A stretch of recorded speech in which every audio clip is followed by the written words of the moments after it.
کسی مسلمان کی طرف یوں اتحار کرنا کہ وہ ڈر جائے، اس سے بھی نبی پاک علیہ السلام نے منع فرمایا کہ مسلمان کو صرف ڈرانے کی وجہ کہ اس کو ڈرایا جائے، دھمکایا جائے اور اس کی طرف لوہا یا کوئی ہتھیار اس کی طرف کیا جائے کہ وہ ڈر جائے، اس سے بھی نبی پاک علیہ السلام نے منع فرمایا۔ تو یہاں پر تو شوٹ کر دیا جاتا ہے، اس کی جائیداد کو چھین لیا جاتا ہے۔ تو مسلمان اپنے کردار سے ظاہر ہونا چاہیے کہ یہ مسلمان ہے، یعنی انسانیت بندے کے سے نا ختم ہو چکی ہے۔ انسان تو ہے لیکن انسانیت ختم ہو گئی ہے۔ یہ چند دن پہلے وہ ہمارے قریبی شہر میں ہی غریب بندہ بیچارہ پاپڑ بیچ رہا ہے، تو پیسے پھینکے گئے، تو اس کی دیہڑی نہیں لگی ہوگی، پاپڑ کی بکری نہیں ہوگی، تو اس نے چاہ کے 10 روپے میں بھی لے لوں، بچوں کی روٹی لے جاؤں گا جاتے ہوئے، تو وہ بھی پیسے لوٹنے کے لیے آگے بڑھا، تو اس پر الزام لگایا، یا واقعی میں ٹھیک بات تھی، مجھے اس سے سروکار نہیں ہے، لیکن جتنی اس کی سزا بنتی تھی، اگر چور تھا تو اتنی سزا ہونی چاہیے، اگر سزا بنتی، اگر اس کی سزا نہیں بنتی تو پھر بلا وجہ اس کو مار مار کے زد و کوب کیا، اس کو اتنے لوگوں نے مارا کہ وہ بحق ہو گیا، اس کی جان ختم ہو گئی، وہ مر گیا۔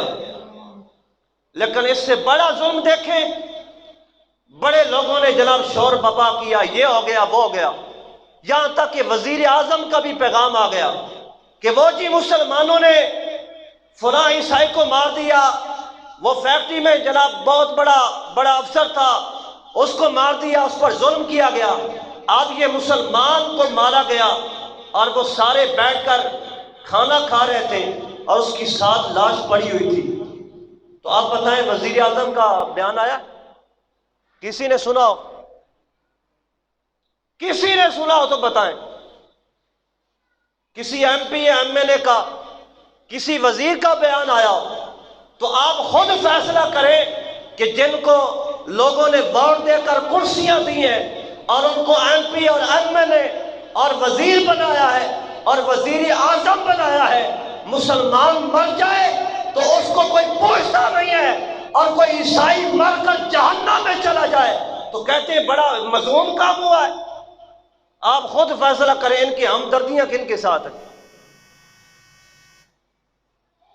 اس کو مارا تو گھسیٹا گیا، ٹھیک ہے، یہ برا عمل ہے، ہم نے بھی کہا کہ یہ برا کام ہے، مذمت کرتے ہیں اس کی بھی، لیکن یہ مسلمان مر گیا اور قریب بیٹھ کر اس کے کھانا کھایا جا رہا ہے اور وہ مرا پڑا ہے، اس کی طرف کوئی نظر نہیں اٹھا کر دیکھ رہا، تو یہ انسانیت ختم ہو گئی ہے۔ اور یہ مرنے والا بھی مسلمان ہے اور مارنے والے بھی مسلمان ہیں، اور وہ جو سارے بیٹھ کر کھانا کھا رہے ہیں اور اس کی لاش کے اوپر سے گزر رہے ہیں، اس کی لاش کے قریب سے گزر رہے ہیں، تو یہ ان سے حساب نہیں لیا جائے گا، بلکہ نبی پاک علیہ السلام کا تو فرمان ہے کہ بروز حشر خلاق عالم فرمائے گا، اے انسان، میں بھوکا تھا تو نے مجھے کھانا کیوں نہیں کھلایا، میں پیاسا تھا تو نے مجھے پانی کیوں نہ پلایا۔ یعنی اتنا اعزاز بخشا خلاق عالم نے، بھوکے کو کھانا کھلا کر راضی کرنا ایسا ہے جیسے گویا تم نے خدا کو راضی کر دیا۔ برا نہ جس کے پاس لباس نہیں، اس کو لباس پہنانا ایسے ہے جیسے اس کو لباس دے کر تم نے رب کو راضی کر دیا۔ پیاسے کو پانی پلا دینا اور اس کو راضی کر دینا گویا ایسے ہے تم نے اپنے خدا کو راضی کر لیا۔ یہاں تو مسلمان کو مار کے پھینک کے یہ بھی نہیں کہ اس کے اوپر کپڑا ڈال دیں اور اس کو اٹھا کر ایک سیل پر لگا دیں، چلو یہ یہاں پہ پڑا رہے گا، خود ہی بعد میں شادی حال والے اٹھا لیں گے، ہم پہلے کھانا کھا لیں۔ یارو اتنی بھی حس نہیں ہے۔ تو صرف یہ ہے، اور یہ قصور میں بتاؤں اگر میں واضح کروں تو آپ کے رنگ متغیر ہو جاتے ہیں، یہ صرف بڑی کرسیوں پر بیٹھنے والے جو ہیں یہ ان کی ساری محنت ہے کہ ہم ان کو روٹی کی طرف ایسا مست کر دیں، روٹی اور پیسے کا ایسا نشہ دے دیں، اور غربت میں آ کر یہ لوگ اتنے بڑے کام کر جائیں اور ان کو خبر ہی نہ ہو کہ ہم کیا کر رہے ہیں،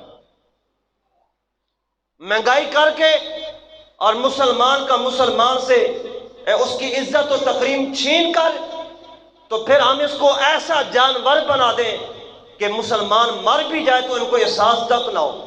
ہمارے استاد فرماتے کہ جناب مسلمان تو ایسے ہو چکے ہیں کہ ایکسیڈنٹ ہو جائے روڈ پر اور مسلمان بھاگ کے آئیں گے، وہ پکڑو جی 1122 کو فون کرو، آ گئی گاڑی، تو ادھر شرارتی کوئی بندہ سائڈ پہ ہو کے کہہ دے لنگر، تو وہ بندہ مرا ہوا ہے، زخمی ہے، جیسے بھی ہے، سارے اس کو چھوڑ کے لنگر کی طرف بھاگ جائیں۔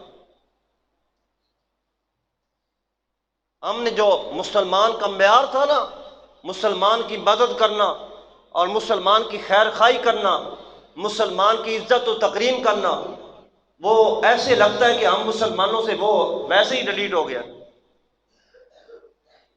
تو مسلمان کو رب ذوالجلال نے وہ عزت عطا کی ہے، اور ہمارے عمل سے نہیں بلکہ رب کے فضل سے یہ عزت ہمیں ملی ہے۔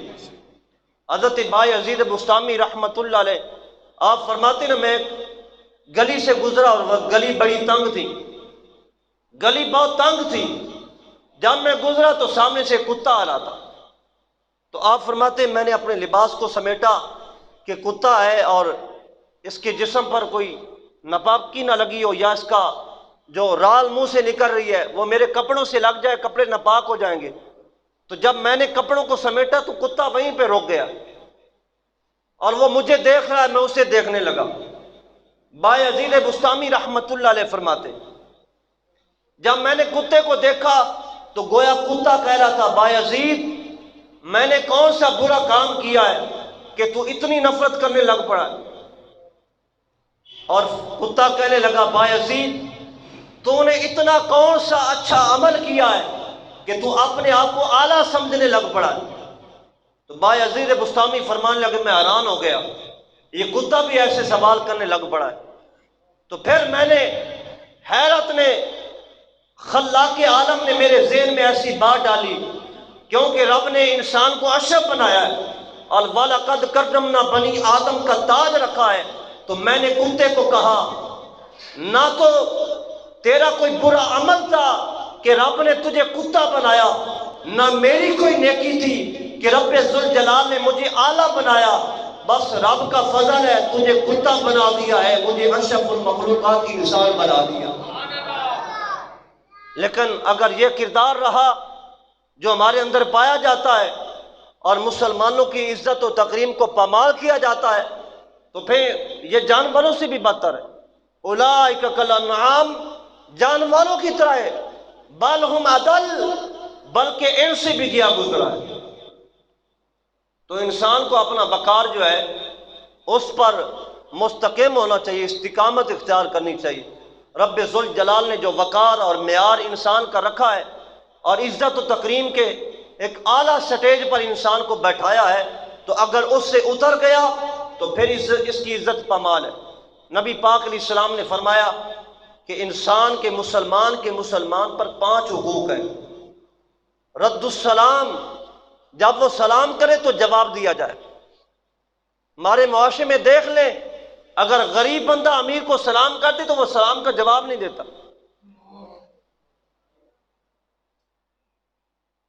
اور دوسرا امیر آ جائے دیکھو اس نے مجھے سلام کیا ہے، اس کی ویلیو ہے مجھے سلام کرنے کی، یہ دیکھو مجھے سلام کر رہا ہے، اس کو اٹھوائیں گے اور کہیں دور پھینکوا دیں گے۔ فرمایا مسلمان رد السلام، مسلمان کا یہ پہلا حق ہے کہ جب اس کو سلام کرے تو اس کا جواب دیا جائے۔ اور فرمایا نبی پاک علیہ السلام نے اتباع الجنائز، جب مسلمان فوت آ جائے تو اس کا جنازہ پڑھا جائے۔ کتنے ہو گئے؟ 2 حق ہو گئے۔ نبی پاک علیہ السلام نے فرمایا جب اس کو چھینک آئے تو اس کا جواب دیا جائے۔ کتنے ہو گئے؟ 3۔ میں آپ کو اس لیے ساتھ گنوا رہا ہوں تاکہ آپ جاگتے رہیں۔ نبی پاک علیہ السلام نے فرمایا جب بیمار ہو جائے تو اس کی عیادت کی جائے، اور جب وہ دعوت پیش کرے تو اس کی دعوت کو قبول کیا جائے۔ آپ دیکھ لیں دور حاضر میں اگر کوئی غریب بندہ کسی امیر کو انوائٹ کر دے، انویٹیشن پیش کر دے، تو وہ نہیں آتا، کہے گا میں نے ادھر جانا ہے، میں نے ادھر جانا ہے۔ اور اگر کوئی امیر آدمی ہے، وہ تو غریب کو دعوت ہی نہیں پیش کرتا، کہ میرے وقار میں کمی آتی ہے۔ حالانکہ ہم سارے کیا ہیں؟ بھائی بھائی ہیں۔ خلاق کے عالم نے انما المؤمنون اخوہ کا یہ خطاب دیا ہے کہ مسلمان سارے آپس میں کیا ہیں؟ بھائی بھائی ہیں۔ اور یہ عیادت کرنا، کسی کی بیمار پرسی کرنا، آپ خود حساب لگائیں، بڑے بڑے لوگ ہیں کائنات میں، بڑے اونچے قد والے لوگ ہیں، لیکن جتنے بھی ہیں وہ سب کا وقار ہوگا، لیکن میرے آقا علیہ الصلوۃ والسلام سے بڑھ کر رب ذوالجلال نے کوئی پیدا ہی نہیں کیا، کوئی ہے ہی نہیں۔ نبی پاک علیہ السلام خود اپنے غلاموں کے گھر میں چلے جاتے جب کوئی بیمار ہوتا۔ ایک صحابی کے گھر میں نبی پاک علیہ السلام گئے اور وہ بیمار ہوئے، اور بڑے شدید بیمار، اور ان کو جھٹکے لگ رہے تھے بخار کے۔ نبی پاک علیہ السلام نے خود پانی کے چھینٹے لے کر اس کے منہ پر مارے۔ سبحان اللہ کہیے، محبت سے کہیے سبحان اللہ، ایک بار گج کے کہیے سبحان اللہ۔ نبی پاک علیہ السلام نے چھینٹے مارے تو ساتھ ہی ملک الموت آ گیا، روح قبض کرنے کے لیے آ گیا۔ نبی پاک علیہ السلام نے فرمایا ملک الموت، جی آقا، فرمایا اس کا خیال رکھنا، یہ کوئی عام نہیں ہے، میرا نوکر و غلام ہے۔ تو جب ملک الموت کہنے لگا، مجھے خلاق عالم نے پہلے ہی بتایا ہے سب کی روح قبض کرنا، جیسے دل کرے کرنا، لیکن محمد کا غلام ہو تو محبت سے اس کی روح کو قبض کرنا ہے۔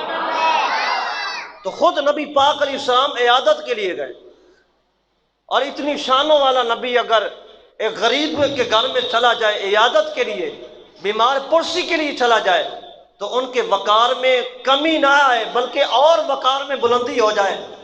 تو اگر ہم کسی کی عیادت کرنے کے لیے چلے جائیں تو ہمارے وقار میں کیا کمی آ سکتی؟ یہ 5 حقوق نبی پاک علیہ السلام نے بتائے کہ یہ مسلمان کے مسلمان پر کیا ہیں؟ حق ہیں، حقوق ہیں۔ اور دوسری روایت میں نبی پاک علیہ السلام نے 6 حقوق بتائے مسلمان کے، وہ 5 تو یہی ہیں جو میں نے آپ کو بتائے، اور 6واں حق یہ ہے کہ مسلمان کو اچھا مشورہ دے، مسلمان کو اچھا مشورہ دے۔ میرے اپنے ذہن کے مطابق یہ بھی ایک مشورہ ہی ہوتا ہے کہ جب بندہ کوئی راستہ پوچھتا ہے تو اس کو سیدھا راستہ بتایا جائے۔ اور لاہوریوں کے نزدیک بڑا مشہور ہے کہ اگر وہ بالکل قریب آ چکا ہو منزل کے تو اس سے پوچھا جائے کہ میں نے فلاں جگہ پہ جانا ہے، تو وہ بندہ وہاں پہ اس کو پھینکے گا کہ وہ سارا دن پھرتا رہے گا تو وہ منزل تک نہیں پہنچ